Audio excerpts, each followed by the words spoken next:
Today's Love This Way show is brought to you by The Club. The Club is a safe space I curated just for you. There's tips, challenges, downloads, ebooks, journals, coloring books. Just all you need to help you to succeed in your relationship endeavors. The best part? Each tier comes with free coaching sessions with me. So if you've been wanting to book a session with me but couldn't quite afford it yet, join a club and save hundreds. The coaching sessions alone are reason enough to join. With tiers starting at only $37 a month, you don't want to miss this opportunity.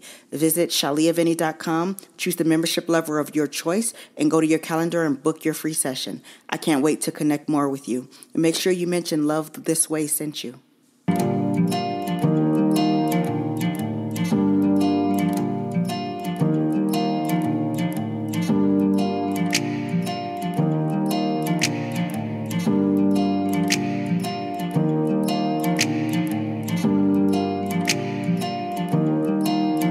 Hello and welcome to the Love This Way podcast, the show that exists to help men and women everywhere to be better at love. Never any gender wars, back and forth, or nonsense. Just great tips to help you find and sustain the love of your dreams. Because love is a journey, but you need direction. So get ready because each episode we're going to be talking about our real life issues, answering tough questions, and building solid relationships with one another as we heal, learn, and grow. I'm your host, your girl, Dr. Shalia Vinny. And today's show is for those of you who want to get out of the streets and have something real, but you don't know where to start. I get your letters all the time, and I want to help. Can we talk about it? The whole phase, being a player, being for the streets, having a high body count, whatever you want to call it, however you want to describe it. These terms just mean you've gotten around. You've been sexually liberated. You've enjoyed a lot of different experiences. But lately, though, it seems like you're not happy in that lifestyle anymore. You're ready to leave behind your past of promiscuity and step into something real and meaningful and long-lasting. You may be wondering, is it even possible to start fresh and to move on? Is it possible to move on from a past that some potential partners are going to judge you for? The answer is yes, and it all begins with acknowledging your growth, embracing your journey, and setting a new intention for the future. Your past doesn't define you, but how you move forward does. So in today's episode, I want to explore why choosing a change is a powerful decision, how to heal from your past, and how to communicate it when needed, and most importantly, how to stay true to your new path. If you've ever felt trapped by your past choices or doubted whether you're deserving of real love, this episode is for you. Deciding to change isn't just about wanting a new relationship. It's about wanting a new relationship with yourself. Many people who have been promiscuous for a long time especially often reach a point where they realize that they're no longer fulfilled by just having a bunch of casual connections.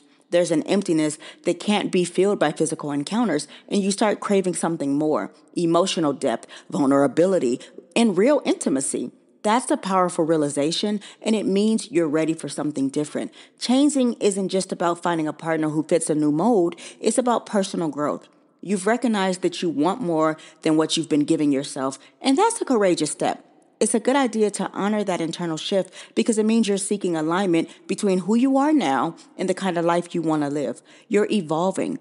And with that evolution comes the opportunity to build a healthier, more meaningful connection, both with others and even with yourself. Changing isn't just possible, it's essential for your emotional and spiritual well-being. Now, healing from a promiscuous past is not just about stopping certain behaviors. It's about doing the deep internal work to understand why those behaviors developed in the first place. Because many people who have engaged in promiscuous patterns may have done so out of emotional pain or low self-esteem or a need for external validation. So the first step in healing is to identify the core emotional drivers behind those behaviors. Were you using casual relationships to avoid emotional vulnerability or intimacy?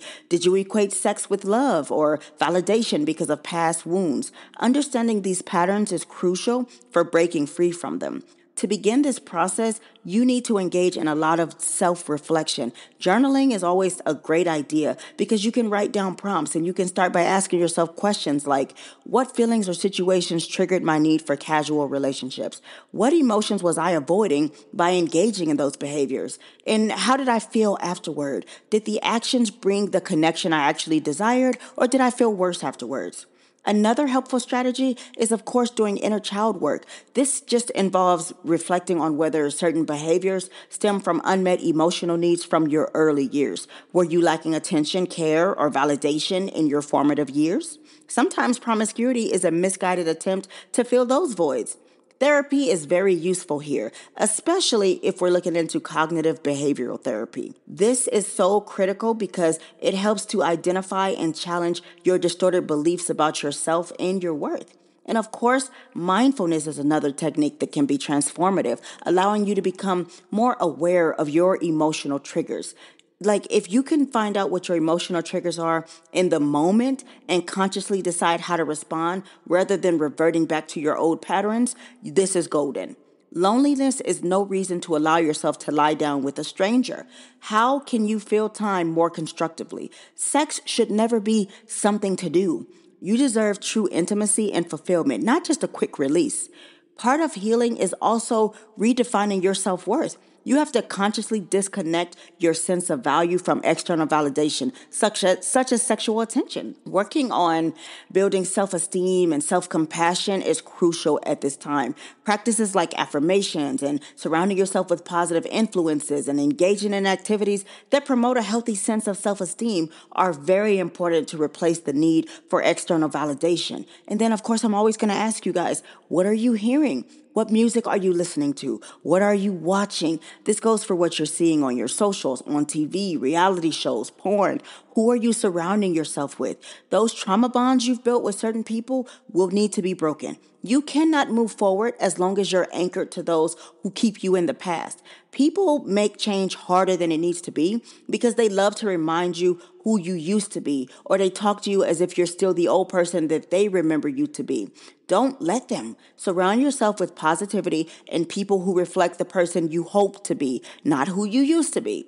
This is very personal. So you're going to need people who actually want to see you win. And if you don't have those people in your life, then you need to join a support group online or in person. And if you can't do that, then do it alone. But you have to do it no matter what.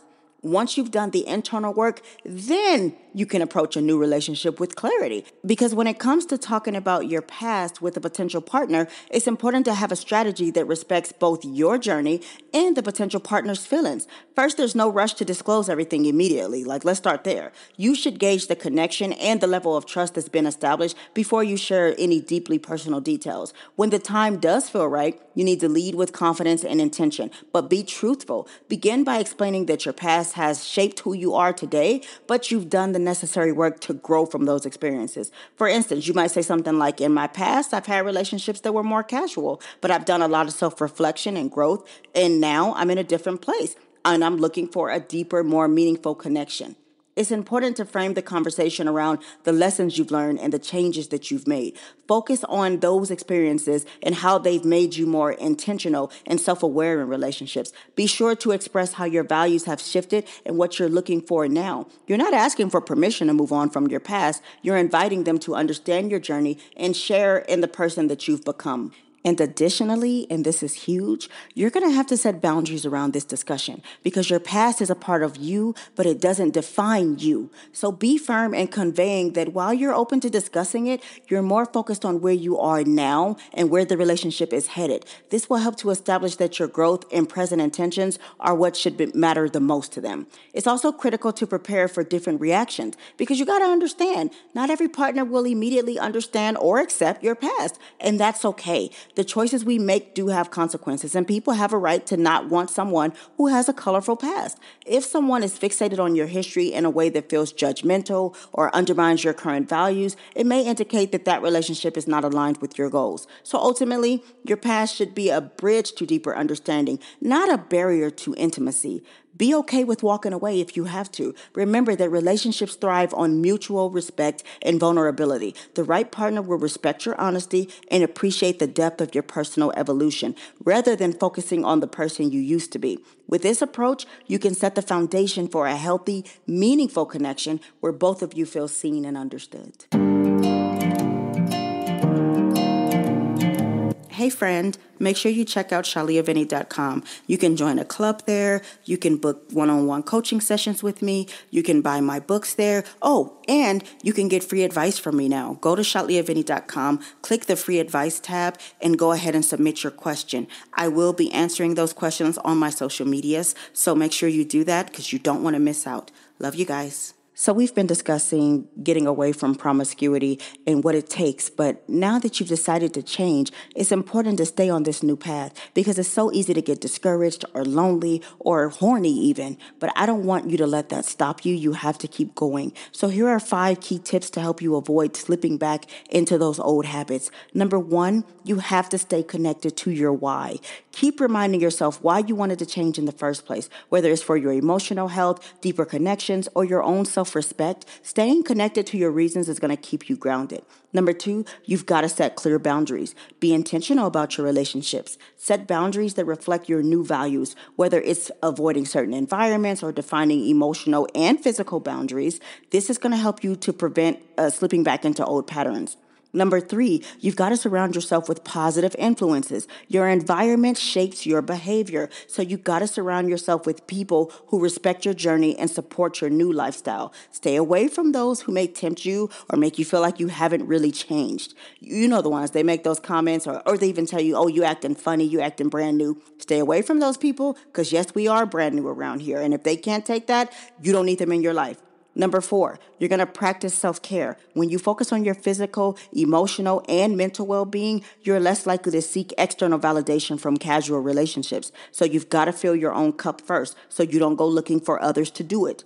Number 5, seek accountability, whether this is through a trusted friend, a therapist, a mentor. Having someone to talk to when you feel vulnerable is going to make a world of difference. Share your struggles and victories and let them help you to stay on course. You can do this and you owe it to yourself.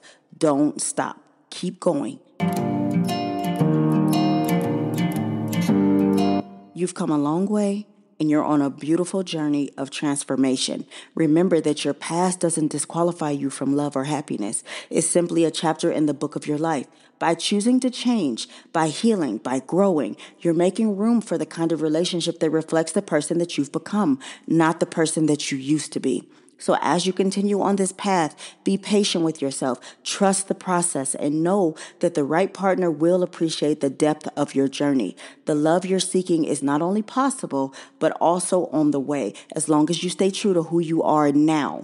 Until next time, please take care of yourself, honor your growth, and keep your heart open to the love that you deserve. If you need more help, you know you can always go to shaliavinny.com and book a one-on-one session with me. I love you so much, and I'm rooting for you. Today's show is brought to you by The Club. Please rate the show on your favorite streaming platform and share it with one person who you think needs to hear it and ask them to do the same. Remember to never stop showing up for yourself and the love you desire to have. Good, better, best. Never let it rest till your good is better and your better is best. Until next time, your friend and relationship strategist, Dr. Shalia.